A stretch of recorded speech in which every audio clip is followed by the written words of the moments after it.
One day, George the steamroller was waiting for Percy to take him to a new workplace. George was being rude to Rheneas and Skarloey. "You're just worn-out wheels on worn-out rails." "You need rocks for your roads," replied Skarloey, "and we're helping you." "I need to flatten little engines in the scrapyards," retorted George. Then Percy arrived to take George away. He was still rebelling. "Railways are no good. Turn them into roads." The little engines were pleased to see him go. George grumbled all the way to the old branch line. He was going to turn it into a road.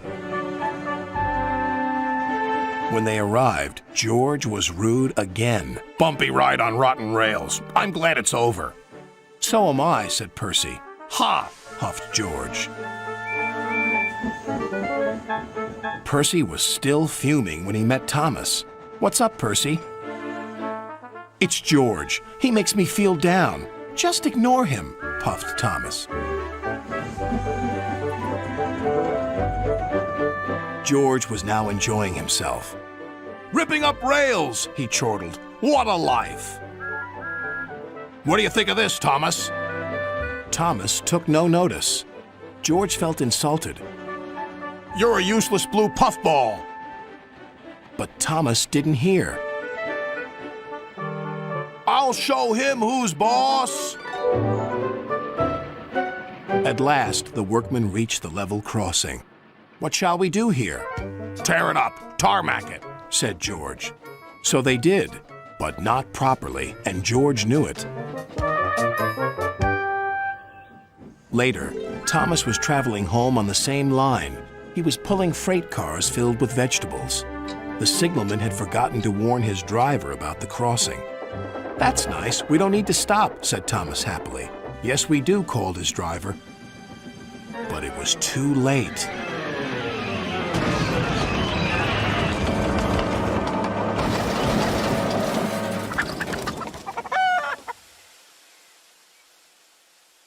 Next day, Percy told Gordon all about George. "Ha!" snorted Gordon. "You're just a small engine. That's why he's rude to you. He wouldn't dare cause me any trouble."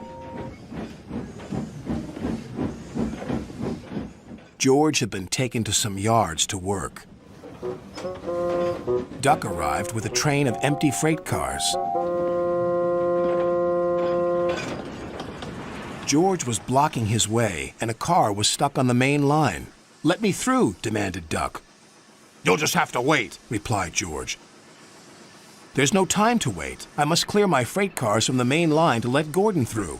"Then he'll have to wait too," said George. Duck's driver went to complain to the station master, but the signalman had set the signal to allow Gordon to speed through. His passengers were singing his praises, and he was making express time. "I'm the greatest! Just watch me fly by!" He whistled long and loud as he approached the station. Suddenly, he saw a freight car on the line ahead. "Get out of my way!" But the freight car wouldn't move until Gordon forced it.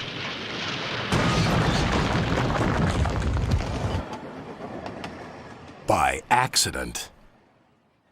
Gordon was worried that Sir Topham Hatt would be cross. He was, but not with Gordon. "Whoever caused this disturbance will have me to answer to." And he did, a few days later.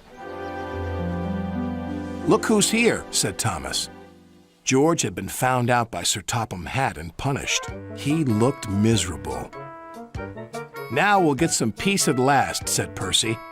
"I want to get rolling again, but I've got to wait a whole week till I do." "And then you'll be just as rude as ever."